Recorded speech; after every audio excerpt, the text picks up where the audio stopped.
B'siyata d'Ishmaya, Masechet Baba Kama, Daf Nun Gimel, nous commençons Daf Nun Bet, Amud Bet, à la dernière ligne, Nafal Lefanav, Mikol Akeri. Nous avons vu dans la Mishnah, lorsque un homme, un ouvrier est descendu dans un trou, dans un puits, pour l'agrandir en profondeur ou en largeur, un taureau est passé à côté de ce puits, et ce taureau a eu peur par le bruit de la pioche de cet ouvrier, du bruit que faisait l'ouvrier dans le puits. Et la Mishnah nous a dit qu'il y a une différence si c'est les fanav ou si c'est les acharav. Si le taureau est tombé, les fanav, devant, la chayav, c'est-à-dire le propriétaire du puits, est responsable.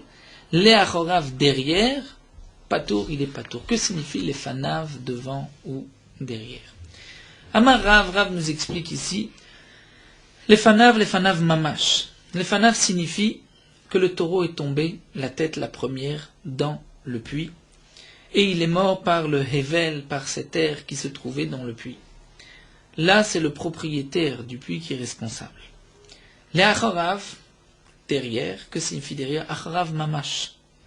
C'est-à-dire que le taureau est tombé, mais il est tombé sur le dos. Il est tombé dans le puits, mais sur le dos. Et il est mort à cause du coup, du choc. Et comme nous dira Vézé Bébor, aussi bien les fanav que l'acharav, il s'agit du puits. C'est-à-dire il est tombé dans le puits. Dans un cas, il est tombé la tête la première, et l'acharav, il est tombé en arrière. Et si le taureau est tombé en arrière, ce n'est pas le hevel, l'air qui l'a tué, mais c'est le choc, le coup. Et Rav l'Etahamé, Rav pense que, comme nous allons voir tout de suite, Rav a dit que le bord de la Torah, le propriétaire du puits n'est chayav qu'à cause du hevel, de cet air qui se trouve dans le trou, et non pas à cause de la chavata, du coup que la bête va recevoir en tombant dans le puits, étant donné que le coup, c'est sur le sol, et le sol, même si c'est au fond du puits, ça appartient au Reshut Arabim. Donc comme dit l'Agma, Rav l'Etahamé, Rav rejoint ce qu'il pense par ailleurs, d'Amarav, Bor Shechiva l'Aftora lehavlo velo chavato. Le bord dont la Torah nous a dit qu'on est chayav, c'est à cause du hevel, de l'air, et non pas à cause du choc, du coup, puisque comme nous l'explique Rashi, la chavata c'est karka haolam, c'est le sol, c'est le Reshut Arabim qui est responsable. Donc dans la Mishnah, même si le taureau est tombé, la tête en arrière, et qu'il est mort à cause du coup, il a frappé, cogné contre le fond du puits, le propriétaire du puits est patour. Puisque cette chavata ne vient pas de lui, ce n'est pas son sol, ce n'est pas sa terre, c'est Birshut Arabim au domaine public. Shmuel lui pense que non. Que signifie les fanav la chorav? En vérité, nous dit Shmuel que Bébor, si le taureau est tombé dans le puits, là il n'y a pas de différence ben des fanav narav, qu'il soit tombé la tête la première ou en arrière, chayav, dans tous les cas, le propriétaire du puits est chayav, même si c'est le sol qui l'a frappé. Shmuel l'Etahamé, Shmuel pense que le bord de la Torah d'Amar lehavlo vechol sheken lechavato, pas seulement le hevel, mais aussi la chavata, puisqu'il a creusé, et que le taureau est tombé, même s'il est tombé en arrière, mais il a cogné au fond du puits, le propriétaire du puits est chayav. Alors demande la Gemara, Mikol Akeri un des patours, comment Shmuel va expliquer la Mishnah que l'achorav en arrière, à cause du bruit de l'ouvrier, qu'il est patour. Que signifie l'achorav? Puisque même s'il est tombé sur le dos, il est chayav. La Gemara répond, l'achorav, cela signifie qu'il donne des nitkal bebor, que le taureau a trébuché à cause du puits. Venafal leachoré à bord. L'achorav, ce n'est pas que le taureau est tombé en arrière, mais il est tombé leachoré à bord, derrière le puits, c'est-à-dire chutz les bords, à l'extérieur du puits. Le puits n'a servi qu'à être l'obstacle sur lequel le taureau a trébuché, et lorsque le taureau a frappé et cogné sur le sol en dehors du puits, là effectivement le propriétaire du puits est patour, puisque ce n'est pas sa chavata à lui. Donc nous avons dans la Mishnah deux explications. Que signifie les fanav, chayav, la chorav, patour? D'après Rav, les fanav, il est tombé la tête la première, la chorav, il est tombé sur le dos. Les fanav, on est chayav parce que le hevel l'a tué. La chorav, on est patour puisque c'est la chavata. Le hevel ne tue que lorsque le taureau tombe la tête la première. La chavata, ce n'est pas lui qui est responsable d'après Rav et donc il est patour. Pour Shmuel, lorsque c'est dans le trou, que le taureau soit tombé les fanav ou l'achorav, dans tous les cas, le propriétaire du taureau est chayav, mais les achorav en arrière, cela signifie derrière le puits. Derrière le puits n'était que l'obstacle et le taureau est tombé derrière, chutz les bords, là le propriétaire du puits est patour. Et Tivé, la Gemara objecte. Nous avons vu que dans une braïta bébor, c'est marqué que si c'est dans le trou, ben lefanav, ben l'achorav, chayav, que ce soit la tête, lefanav, la tête la première, ou la achorav en arrière, chayav, il est chayav, c'est une question qui ouvre des Rav, puisque Rav nous a dit que s'il est tombé sur le dos, il est patour. Amar Rav Frisda répond, modé Rav bébor birshuto de chayav. Rav est d'accord que si le puits se trouve dans son domaine, que le puits lui appartient, là c'est sûr qu'il est chayav, même si c'est sur le dos, même si c'est la chavata. Pourquoi Mishum de Amarle? Parce que le propriétaire du taureau qui est tombé va dire au propriétaire du puits, Miman Afshar. Et de deux choses l'une, de toutes les manières, Hibe Avlamit. Si tu dis que le taureau est mort à cause du Hevel Havladidahu, c'est ton Hevel, puisque c'est ton puits, Hibe Chavata Mit, c'est à cause du coup, parce qu'il a cogné Chavata Didahu. Cette Chavata t'appartient puisque le puits est dans ton domaine. Donc on répond. Une première réponse, la réponse de Rav Frisda, ce qui est marqué dans cette braïta, Bebor ben lefanav ben l'achorav chayav, que l'achorav on est chayav, c'est lorsque c'est un bord birshuto dans son domaine. Est-ce que la Mishnah nous a marqué Bebor, il s'agit d'un bord birshut arabim dans le domaine public, et donc là c'est la chavata du domaine public. Une autre réponse que nous donne la Gemara, Rabba Amar, Achabema Eskinan, Rabba nous dit, ici on parle dans le cas Bemitaper, que le taureau s'est renversé. C'est-à-dire, d'abord des nafal à hapé, il est tombé la tête la première, veitapir, et avant de tomber, de cogner sur le sol, sur le fond du puits, il s'est retourné, venafal à gabé, il est tombé sur le dos. Et là, dans cette braïta, il est chayav, même les achorav. Pourquoi? Des havla, des anébé, puisqu'étant donné qu'il est tombé la tête la première, il a déjà eu le dégât causé par le Hevel, c'est-à-dire le Hevel qu'il a reçu, c'est-à-dire cet air qu'il a respiré, qu'on peut l'expliquer, cette vision qu'il a reçue au moment où il est tombé la tête la première, l'a tué, même si ensuite il s'est retourné et il a cogné sur le fond du puits, mais c'est le Hevel qui l'a tué. Donc c'est pour cela qu'il est chayav. Ce que Rav nous avait dit dans la Mishnah, la Chorav Patour, c'est lorsqu'il est tombé depuis le début sur le dos. Troisième explication, Rav Yosef Amaracha beniskebor beshor askinen. Rav Yosef nous dit ce qui est marqué dans la braïta, que bebor ben lefanav ben lachorav chayav. Il ne faut pas comprendre que c'est le taureau qui est tombé, qui a été endommagé, mais on parle que c'est le taureau qui a endommagé le puits. C'est-à-dire maïniou, de quoi il s'agit, chez Ivish et Memav, que le taureau, comme nous l'avons vu auparavant, avait sali, avait abîmé les eaux de ce puits. Et donc là, des loshena lefanav loshena chorav mechav, il n'y a pas de différence si c'est lefanav, si le taureau est tombé la tête la première ou en arrière. Dans tous les cas, il est chayav si on regarde par rapport aux dégâts qu'a causé le taureau dans les eaux du puits. Donc on parlera, nous explique Rashi, que le taureau est rentré dans le domaine du propriétaire du puits sans sa permission. Il n'a pas été mafkir ni son puits ni son réchoute, donc le taureau n'avait pas le droit de rentrer dans son domaine. Le taureau est tombé dans le puits, a sali les eaux. Là, il n'y a pas de différence. Les fanav, c'est la tête la première ou la chora, puisque le taureau a causé un dommage aux eaux qui se trouvaient dans le puits. Donc nous avons trois explications pour répondre à la question sur Rav. Taner Rav Hanina, l'issue les Rav. Rav Hanina apporte une braïta comme Rav, c'est marqué Venafal dans le pasouk. Un homme a creusé ou a découvert un puits, Venafal, et à l'intérieur est tombé un taureau ou un âne. La Torah dit Venafal, c'est Hachipol derech nefila. Le taureau doit tomber derech nefila, dire sur le visage, la tête la première, puisque, dit Rashi, la majorité des bêtes, lorsqu'elles tombent en profondeur, elles tombent lefanav, la tête la première. Mikan Amrou, de là on a dit Nafal lefanav mikol kriya chayav. Donc la Braïta continue et nous dit que de là, de cet enseignement d'Ernefila, nous apprenons que c'est seulement si la bête est tombée la tête la première, à cause du son de cet ouvrier-là, il est chayav, mais la chorav c'est en arrière, mais la kriya, à cause du bruit qu'a fait l'ouvrier, et que la bête a eu peur, patour, vezé bébor, aussi bien les fanav, la chorav de la Mishnah, on parle que le taureau est tombé dans le puits. Malgré tout, donc, on retrouve l'explication de Rav que les achorav, ce n'est pas le hevel, c'est la chavata, et on n'est pas tout. La Gemara se penche vers un autre point. Amarmar.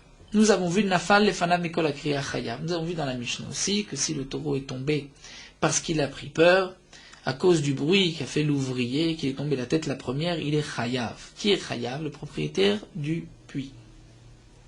Il est chayav parce qu'à cause de son trou, qui ne se trouvait pas, on parlera dans le cas où il a été, par exemple, Ifkir, Reshuto, Veboro, où il a creusé dans le domaine public.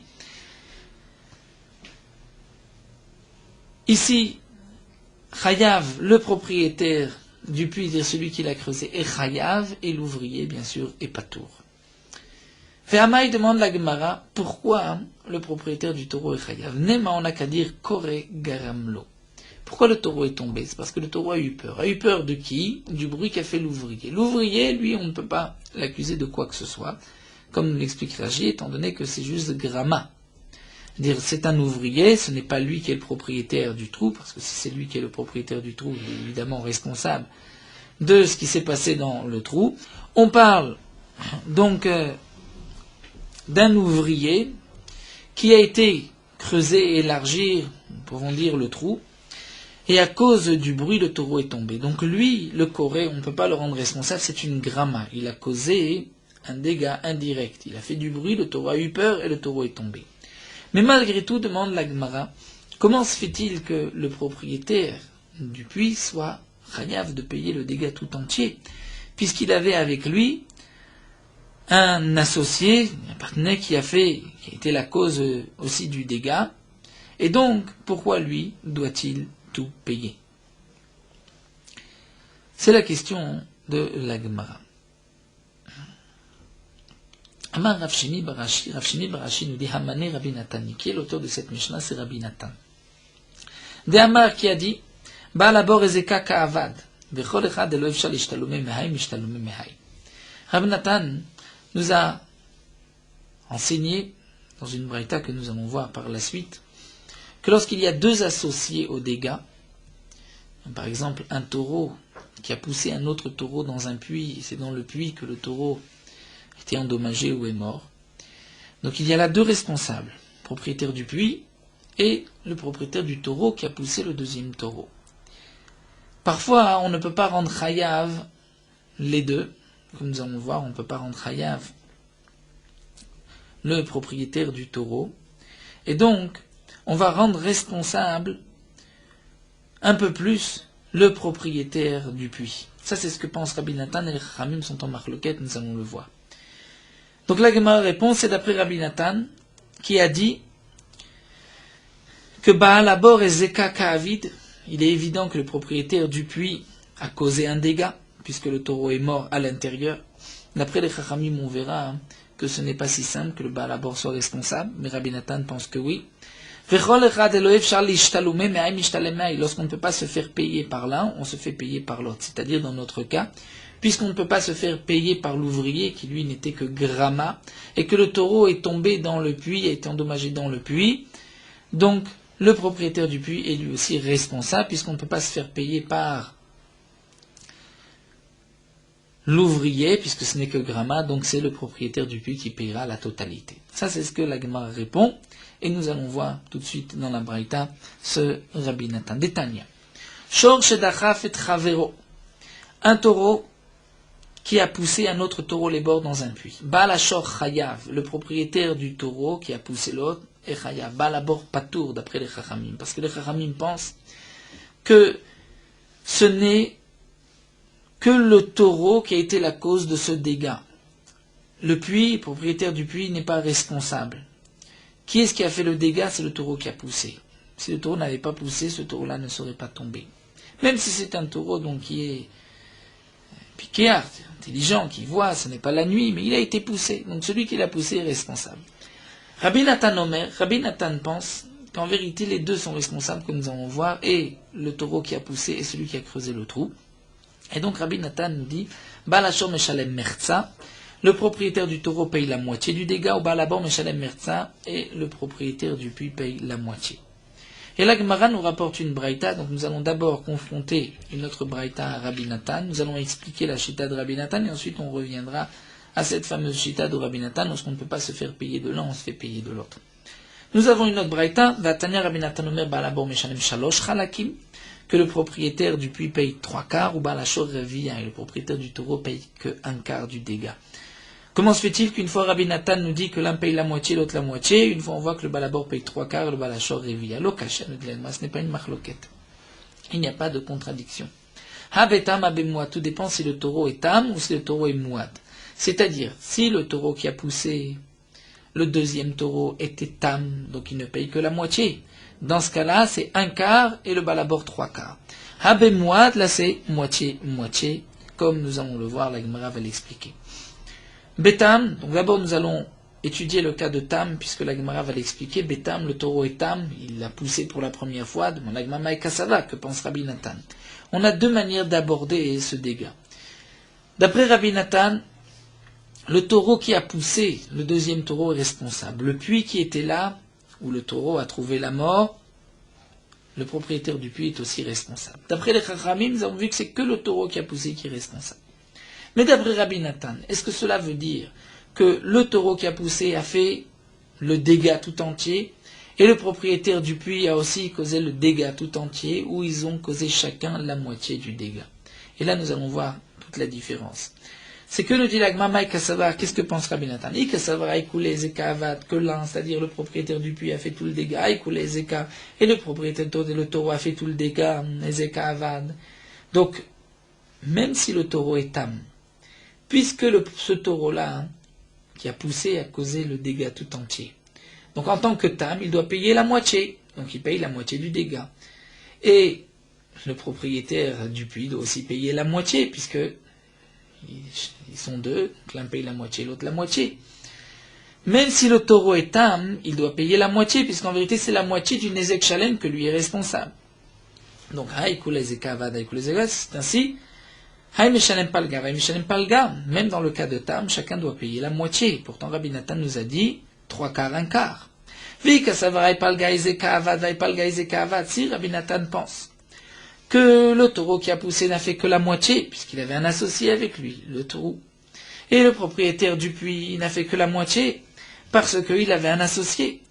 Donc le Balabor, lui, puisqu'il n'a fait que la moitié du dégât, mais Shalem Palga doit payer la moitié. Mais le Baalachor, combien doit-il payer? Puisqu'il n'a causé que la moitié du dégât et que lui est tam, et qu'il ne paye que la moitié, donc il paye la moitié de la moitié, ça fait 1/4. Donc on devrait se retrouver à 1/4 contre la moitié, non pas contre 3/4, comme c'est marqué dans la Braïta. Ved arrive, le troisième, le quatrième cas qui manque, Mafsid, le propriétaire du taureau qui est tombé et qui est mort devrait perdre. Comment se fait-il que Rabbi Nathan dit 3/4, 1/4? Et c'est là où va apparaître la chita de Rabbi Nathan. Amar Rava. Rabbi Nathan Dayanahu. Rabbi Nathan était un Dayan, un juge, il était Avbeddin, nous dit Rashi. Fenachit Lumka Didina, il est descendu dans la profondeur du din. Leolam Savara Ekula Ezekavad, Ekula Ezekavad. On va dire qu'en vérité, aussi bien le taureau qui a poussé a causé tout le dégât. Et le puits a causé aussi tout le dégât.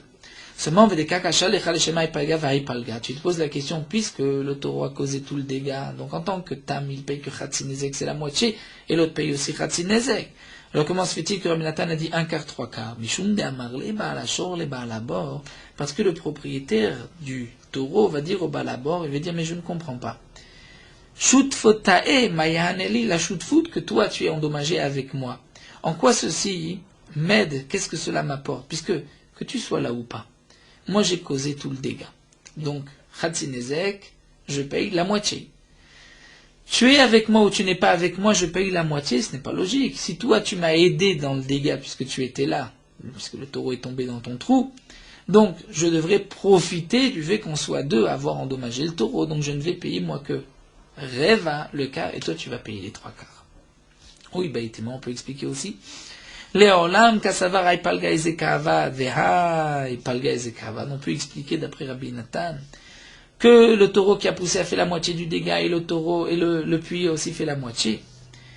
Mais des kakachalecha, la question était que le balabor doit payer Meshanem Palga la moitié ou Balachor ne doit payer que Revia puisqu'il a causé la moitié du dégât. Donc, en tant que tam, il paye Khatsi, la moitié de la moitié c'est 1/4, et tu voulais dire Reda Riva Nafsit que 1/4 va être perdu. Eh bien là, nous avons la sphère d'Abinat Mishum de Amarle Baalachor le Baalabor. Parce que le Baalachor dit au Baalabor, Anna, moi, Torae, c'est-à-dire le Baalachor du taureau qui est mort, va dire au propriétaire du puits, va dire, regarde, Mon taureau a été poussé par un autre taureau, qui donc lui a causé la moitié du dégât. En tant que tam, il paye Khatsi Nezek, c'est-à-dire la moitié de la moitié, un quart. Toi, tu veux payer la moitié? Mais regarde, Anna, moi, Tourae, mon taureau, Bebirra, dans ton puissage carité, je l'ai trouvé. At, c'est toi, Katalte qui l'a tué. Donc, Maïdeitler les ce que je peux me faire payer par l'autre, par le propriétaire du taureau qui a poussé mon taureau. Mishtalamna, je vais me faire payer, c'est un quart. Maïdelet les ce que je ne peux pas me faire payer chez lui. Mishtalamimach, je vais me faire payer chez toi. Ça, c'est la svara de Rabbi Nathan, et donc c'est pour cela que Rabbi Nathan pense que lorsque le taureau est tam, donc nous avons expliqué qu'il soit Kula Ezekavad ou Khatsi Palga Ezekavad, c'est un quart et trois quarts. Donc nous allons reprendre rapidement la chita de Rabbanan. Donc un taureau, le taureau de Rouven, a poussé le taureau de Shimon dans le puits de Lévi. D'après les Rabbanan, le responsable du dégât, ce n'est que le propriétaire du taureau. Et le propriétaire du puits est Patour. D'après Rabbi Nathan, tout dépend si c'est tam ou moad. Si c'est moad, on paye khatsi khatsi. Si c'est tam, c'est un quart contre trois quarts. On va d'abord expliquer tam. Pourquoi tam c'est un quart, trois quarts? La Gemara donne deux possibilités. Ou bien kula ezekavad, le taureau qui a poussé a causé tout le dégât. Et le taureau est tombé dans le puits, donc le propriétaire du puits a causé tout le dégât. Donc puisqu'ils ont tous les deux causé tout le dégât, ils vont payer normalement moitié. Seulement, le propriétaire du taureau qui a poussé va dire mais j'ai un associé, sans toi j'aurais aussi payé la moitié puisque je suis tam, et donc en tant que tam je paye Khatsi Nezek, donc je ne vais payer qu'un quart et toi tu payeras trois quarts. D'après la deuxième explication, ils ont fait chacun Palga et Zeka la moitié du dégât. Donc puisque c'est la moitié du dégât, le propriétaire du taureau qui a poussé payera la moitié de la moitié, il est tam, donc c'est un quart, et l'autre payera les trois quarts, pourtant il doit payer que la moitié, donc un quart, c'est qu'on va lui dire, regarde, le taureau est mort chez toi. Ce que je peux prendre chez le taureau qui a poussé, je prends un quart, et le reste tu payeras, donc tu payeras les trois quarts, même si tu n'as fait que Khatsi Nezek.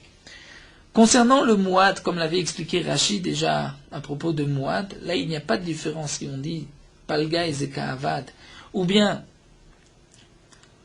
qu'ils ont tous les deux fait tout le Nezek, dans tous les cas, ils payeront moitié. Puisque même si c'est Palga et Zeka, chacun doit payer une Nezek Shalem. Si le propriétaire du taureau avait été tout seul, il aurait dû payer tout le dégât. Dans le cas de Mouad. Donc maintenant qu'il a un associé, il paye la moitié. Donc il ne peut pas dire je paye moins parce que j'ai un associé. En tout cas, nous avons vu ici que d'après Rabbi Nathan, lorsqu'on ne peut pas se faire payer chez l'un, on se fait payer chez l'autre. Donc de même, pour ce taureau dans notre Mishnah qui est tombé à cause du bruit qu'a fait l'ouvrier. Le taureau est tombé dans le puits. D'après les Rabbanan, on va dire que le propriétaire du puits n'est pas responsable, et celui qui a fait du bruit, c'est une gramma, donc en réalité peut-être que personne ne payera. Mais d'après Rabbi Nathan, le taureau a été trouvé dans le puits. Si on peut se faire payer par celui qui a été la cause pour laquelle le taureau est tombé, on se fait payer. Mais comme c'est une gramma, donc le propriétaire du puits va payer la totalité. Ça, c'est la réponse de l'Agma. Amar Rava nous enseigne à la suite de ce que nous avons vu. Il y a un trou qui est creusé, qui n'a aucun rebord. C'est le trou de, on va l'appeler de Réhouven. Shimon vient poser une pierre à côté, à la limite du bord. Ubashor vient un taureau, venit kalba, il trébuche sur la pierre, venafal bebor, il tombe dans le puits. Rava nous dit, banu le machloket Rabbi Nathan verabanan, on revient à la machloket Rabbi Nathan verabanan. C'est-à-dire que d'après Rabbanan, qui est responsable, celui qui a posé la pierre, c'est lui qui a été la cause de la néphila. Là, on ne peut pas l'appeler gramma, étant donné que c'est un obstacle, c'est un bord, comme nous l'explique Rachid.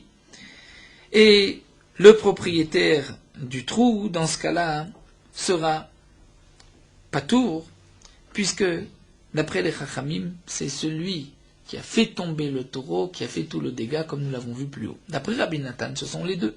Puisque ce sont les deux, et celui qui a posé la pierre et le propriétaire du trou, donc ils vont se partager le prix du taureau. La Gemara dans Pshita, c'est évident, qu'est-ce que nous enseigne Rava? Nous l'avons vu, que c'est la marque de Rabbi Nathan vers Rabbanan. La Gemara répond, moi au détéma, j'aurais pu croire Hatam ou de Amar Baal Abor le Baal Ashor. Là-bas, dans le cas de Rabbi Natan Rabbanan, le Baal Abor peut dire au Baal Ashor, dire le propriétaire du puits, peut dire au propriétaire du taureau, Ilav Bira Didi, Torah Ditra avec Atile. C'est-à-dire le propriétaire du puits peut dire, j'ai un associé, parce que sans mon puits, de toutes les manières, ton taureau l'aurait tué puisque ton taureau l'a poussé. Avalacha, mais ici, celui qui a posé la pierre pourrait peut-être dire à celui qui a fait le trou, Amar le Baal Even, le Baal Abor, peut dire celui qui a posé la pierre au propriétaire du trou, Ilav Bira Ditra, mais si ton puits n'était pas là, Havna Didi, Mayave Avda, qu'est-ce que ma pierre aurait fait? Et avait mitkalba, avait nafal veka. Et si c'est vrai que le taureau aurait trébuché, il serait tombé, il serait relevé. À cause de toi, il est tombé, il est mort. Donc c'est toi qui devrais être responsable de la totalité. Kamash manan, ça c'est le chidouche de Rava, de Amarle, que le propriétaire du trou va lui dire, il avait even lo avait nafil libera. S'il n'y avait pas ta pierre, le taureau ne serait pas tombé dans mon puits. Donc nous sommes tous les deux responsables. Itmar la Gemara continue. Shor veshor psule amugdashim shenaku. Nous avons deux taureaux. Un taureau normal, Shor, qui appartient, comme dit Rashi, Shor idiote, à un homme simple. Veshor psule amugdashim, et un taureau psule amugdashim, c'est-à-dire, comme nous l'avons ici entre parenthèses, Manihu Shor bechor de l'oparikle, c'est aussi l'explication que nous donne Rashi et Tosfot sur ce Shor psule amugdashim, c'est-à-dire, il s'agit donc d'une bête, Bechor, qui était donc la première bête de sa mère.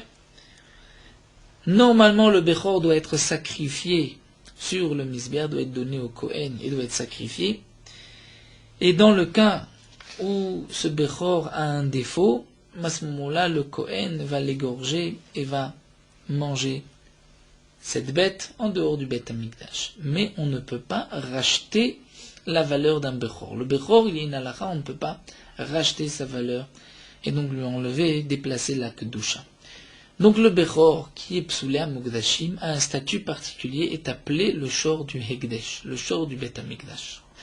Et donc le Shor psoulé à Mugdashim n'est pas responsable, puisque la Torah dit Shor Re'eu, comme nous l'avons vu, c'est seulement si le taureau de ton prochain, donc ton taureau a encorné le taureau de ton prochain, ce soit ton taureau qui encorne un taureau et non pas le taureau du Beth Amikdash. Là, même si c'est un Bechor, donc que le Kohen va manger, malgré tout, puisqu'on ne peut pas le racheter, ce Bechor a un statut particulier, il est appelé Shor Hekdesh, et donc même le Kohen n'est pas responsable du dégât de ce Bechor. Donc prenons le cas d'un taureau simple et d'un taureau qui était Bechor, qui a un défaut, qui ne peut pas être racheté, qui a été donné à un Kohen, donc ceux-là Shenakru qui ont encorné. Donc là on ne peut réclamer de l'argent que du taureau Hédiot et pas du taureau appartenant à ce Kohen. Quel est le din? Abaye Amar Meshalem Chatzin Nezek. Abaye nous dit, ce taureau qui a endommagé avec le taureau Pslamudashim, lui va payer Chatzin Nezek. Il s'agit d'un tam, comme nous dit Rashi, et on va dire comme Rabbi Natan. Donc c'est comme s'il n'avait pas de shutaf, il est tout seul, puisque l'autre ne peut pas payer. Et donc il doit payer Chatzin Nezek la moitié comme son din, puisque c'est un taureau tam, donc il ne paye que Chatzin Nezek. Ravina Amar Meshalem Ravi Anezek. Ravina nous dit, il va payer Ravi Anezek le quart du dégât. Pourquoi le quart du dégât? Donc l'Agma nous explique avec Habetam. On parle aussi bien d'après Abaye que Ravina d'un taureau tam, mais Hak Rabbanan Hak Rabbanatan. Abaye lui explique comme Rabbi Natan et Ravina comme Rabbanan. D'après les Rabbanan, on ne va pas dire puisque tu ne peux pas te faire payer de l'autre, tu payeras plus. Donc puisque là il y a deux associés, donc en vérité le shor simple et le shor psoulé à Mugdashim devaient chacun payer la moitié. Puisque le shor est un tam, il paiera de la moitié le quart. Et les trois quarts vont être perdus puisque le shor psoulé à Mugdashim n'est pas tour. Ibaïtema. Ou bien, on peut expliquer Havea que Rabbanan. Que d'après Havea, aussi bien Abaye que Ravina parlent d'après les Chachamim. Donc Habetam, Abemouad, on dira dans un cas il est tam, dans l'autre cas il est mouad. Tam on paye Reva, le quart, et Bemouad on paye Chatzinezek, étant donné qu'il a un associé, puisqu'ils sont deux. L'un ne peut pas payer, ce n'est pas grave, le taureau payera que sa moitié, mais pas plus. Donc ou la moitié ou un quart. Et Kadambre, d'après une autre version, Abaye ma Chatzinezek et Ravina ma Kulanezek. Abaye dit Chatzinezek et Ravina Kulanezek. Là aussi on peut l'expliquer. Havea Bemouad, on parle aussi bien d'après Abaye que d'après Ravina d'un taureau mouad. C'est Mahak et Rabbanan et Rabbi Natan. Dans un cas, c'est comme les Chachamim. Donc d'après les Chachamim, puisque le taureau est mouad, donc il va payer seulement Khatsi Nezek la moitié. Pourquoi Khatsi Nezek? Puisqu'il a un associé, il y a un deuxième taureau. C'est vrai que le deuxième taureau ne peut pas payer, donc il n'y a que lui qui paye la moitié. D'après Rabbi Nathan, l'autre taureau ne peut pas payer, tu vas toi payer puisque tu es mouad, donc tu payeras la totalité. Iba et Tema, ou bien on peut expliquer, Havea et Rabbi Nathan, les deux, aussi bien Abaye que Ravina comme Rabbi Nathan, Abe Mouad ve Betam. Ou bien dans le Mouad, ou bien dans le Tam. Si il est Tam, il paiera Khatsi Nezek, et s'il est Mouad, il paiera Nezek Shalem, d'après cette deuxième version, puisque Rabbi Nathan pense, c'est vrai que tu as un autre associé, mais lui ne peut pas payer, tu vas toi payer. Donc ça rejoint ce que nous avons vu. Le calcul est simple, d'après Abaye et Ravina, si on explique comme Rabbi Nathan ou comme Rabbanan, en fonction de Tam et de Mouad, comme donc Rachid l'explique point par point. Amar Rava, Rava nous rapporte un autre enseignement. Shor ve Adam shedachafu le bor. Nous avons un taureau et un homme qui ont poussé un taureau, par exemple un taureau ou autre chose, nous allons voir en fonction de la suite, ont poussé quelque chose les bords dans le trou. Il y a là trois associés aux dégâts. Le shor, le taureau qui a poussé, l'homme qui a poussé et le puits dans lequel ce taureau ou cet homme est tombé. L'inyan nizakim, si, on va dire c'est un homme qui est tombé, qui a été endommagé, kulam chayavim, ils sont tous responsables de payer le dégât. Le taureau qui a poussé, l'homme qui a poussé et le puits dans lequel il est tombé. L'inyan arbat varim, si cet homme, on regarde, cet homme qui est tombé a été blessé, il faut payer tsa'a, ripouille, chevet ou bochette. Donc là, ce n'est que l'homme qui paye, puisque le taureau et le bord ne payent pas arbat varim. Ou bien Dme Vladot, c'est une femme enceinte qui a perdu ses enfants.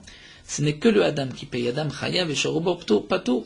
Ils sont ptourim, étant donné que l'obligation de payer arbat varim, mais Vladot, ce n'est que pour l'homme et pas pour le taureau ou le puits.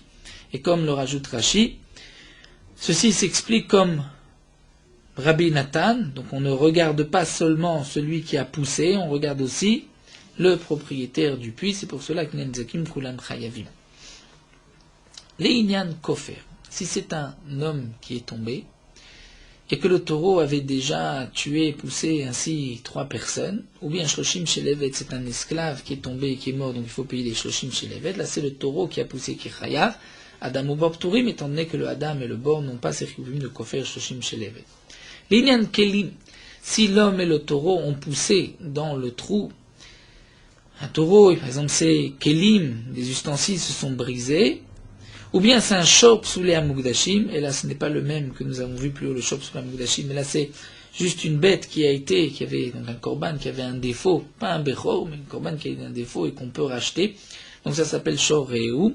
Alors Adam veshor chayavim, puisque l'homme qui endommage des kelim ou un shor sous les Amugdashim est chayav, le taureau aussi, mais le bord est patour. Pourquoi le bord est patour? Pour les kelim, nous l'avons déjà vu dans la Mishnah, puisque la Torah a dit shor velo adam chamor velo kelim, des kelim qui se sont brisés, des ustensiles sont brisés dans le puits, le propriétaire du puits est patour. Mais pour Psula Mukdashim, Salagma va nous expliquer Maïta'ama, pour quelle raison un taureau Psula Mukdashim est patour. Après tout, le taureau Psula Mukdashim, c'est-à-dire c'est un korban qui a un défaut qu'on peut racheter, transférer la Kedusha, donc ce n'est pas comme un Bechor, il y a une possibilité de Pidion, si c'est ainsi, ça s'appelle Shoreu. Pourquoi le propriétaire du taureau ne payerait pas? L'Agma répond à Makra, puisque la Torah a dit, pour la bête qui est tombée dans le trou, va mettre Yelo, que le mort sera pour lui. Et un taureau Psula Mukdashim, qui est un korban, qui a eu un défaut, qu'on a racheté ce korban, s'il meurt, on ne peut pas, il n'a aucune valeur, on ne peut pas le donner à manger au chien, étant donné qu'il était un jour un korban. Donc la Torah a dit, va mettre Yelo, le mort sera pour lui, Bemisha met Shelo, c'est-à-dire, dans quel taureau je suis chayav? Seulement un taureau où, si mon puits l'a tué, je peux récupérer le prix de la chair. Yatzazeh shenamet shelo, mais dans le cas de Sula Mukdashim, le taureau ne m'appartiendra pas. Alors l'Agma demande les Memra des Pshitel de Rava, puisque c'est l'enseignement de Rava, cela voudrait dire que Rava est sûr qu'un taureau Psula Mukdashim qui est tombé dans un puits, le propriétaire du puits est patour, va mevae baele le Rava, pourtant Rava se posait la question, des bae Rava, Shov Psula Mukdashim, un taureau Psula Mukdashim, donc un korban qui a eu un défaut qu'on a racheté, Shinafal Lebor qui est tombé dans un puits, Maou, quel est le din? Quel était le problème de Rava? Est-ce que Haïv Amet Yelo, cela signifie Bemish Amet Shelo? La Torah dit quel taureau tu es chayav si le taureau peut t'appartenir, Yatzazeh Shen Amet Shelo, alors que dans ce cas-là, le taureau, la chair, le taureau mort ne peut pas t'appartenir, tu ne peux rien faire avec, puisque un korban psula mukdashim, on ne peut pas le vendre pour donner à manger la bête au chien. Odilma va yelo, ou peut-être que non, c'était ça le problème de Rava, que va yelo vient nous apprendre les baalim et taplim ba nevela. Va yelo, c'est-à-dire les propriétaires vont s'occuper de la nevela yelo au propriétaire de la bête, c'est à lui de s'occuper de vendre la bête, sinon la bête, si on la laisse dans le trou, elle risque de pourrir et même la valeur va être perdue. Donc Rava, en vérité, se pose la question à propos du Shor Psula Mukdashim. Comment se fait-il que Rava vient de nous dire auparavant que pour Shor Psula Mukdashim, le bord est patour? L'Agma répond Batar de Bayad Arpashta. C'est vrai que Rava avait la question, mais après il a répondu à sa question qu'effectivement il est patour. Alors la Gemara continue, puisque la question de Rava à propos du Shor Psula Mukdashim était comment on va traduire Vamet Yelo. Est-ce que cela signifie Vamet Yelo? De quel taureau tu rêves? Seulement un taureau que tu peux vendre la chair de ce taureau, ou bien Vamet Yelo signifie que les Baalim s'occupent de la Nevela. Maintenant que Rava a expliqué Vamet Yelo, cela vient sur le Psula Mukdashim, Baalim est appelé Benevela Menale, comment Rava va l'apprendre? Que ce sont les propriétaires du taureau qui vont s'occuper de la bête, le Nizak, de sortir la bête, de s'en occuper, de la vendre. Nafkele min Vamet Yelo des Shor.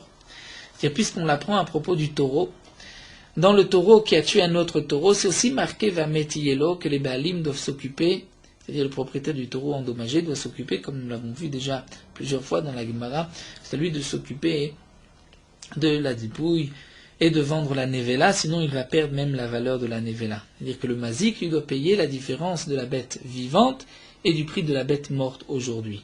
Mais il ne doit pas s'occuper de prendre la bête et de vendre la nevela et ensuite de donner toute la totalité.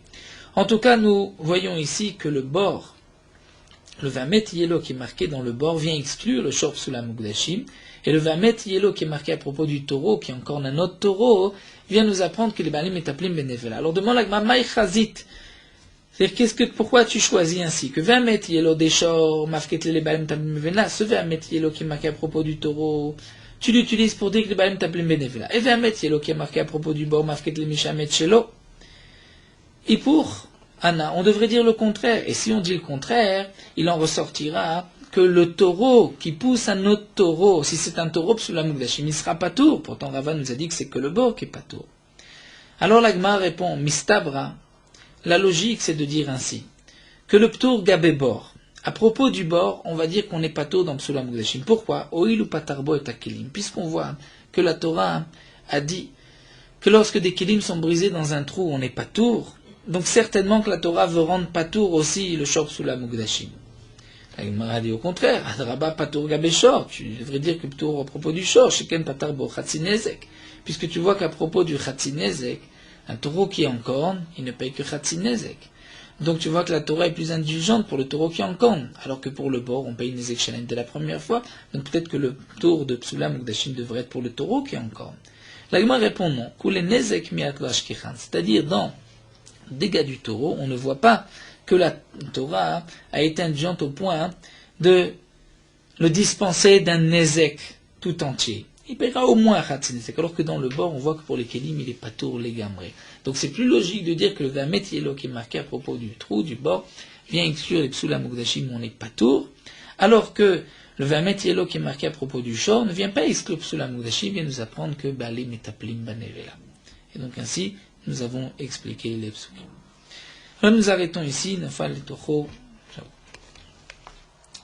Nous poursuivons avec Merot Alacha Daf Nun Gimel concernant ce din de Maïm Emtsaïm. C'est un homme qui mange du poisson et qui ensuite veut manger de la viande, ou le contraire, le Shulchan Aruch nous dit qu'il doit se laver les mains entre le poisson et la viande. De même, il devra manger un morceau de pain qui a trempé dans de la boisson, pour pouvoir ainsi se laver entre guillemets la bouche, puisque s'il reste sur ses mains ou sur sa bouche, dans sa bouche, du poisson et qu'ensuite il mange de la viande, donc il mange du poisson et de la viande en même temps, et il risque d'arriver à ce danger de tsarat, de lèpre. Le Rama rapporte que le minag est de ne pas faire attention au maïm emtsaïm, et donc il n'est pas nécessaire de se laver les mains, ni de consommer donc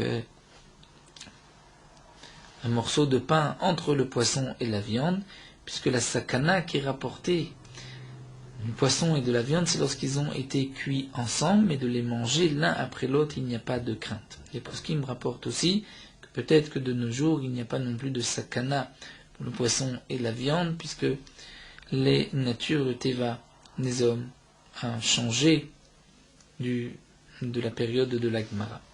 Malgré tout, le Rama nous rapporte que malgré qu'il est quand même bon de manger ou de boire autre chose entre le poisson et la viande, puisque le fait de manger, c'est comme se rincer la bouche. Le fait de boire, c'est comme, donc de manger, c'est comme se laver la bouche, et de boire comme se rincer la bouche. Du pain qui a été cuit dans un four en même temps que de la viande, et le pain n'a pas touché la viande, on pourra manger ce pain avec du poisson. Étant donné qu'il n'y a pas de viande, il n'y a que recha, ça n'interdit pas le pain. Mais du pain sur lequel il y a de la viande, si par exemple le jus de la viande a coulé sur le pain, là, il est interdit de manger ce pain avec le poisson. De même, un pain qui a été mangé avec du poisson, et le pain a été sali par le poisson, nous avons l'interdiction de le consommer avec de la viande.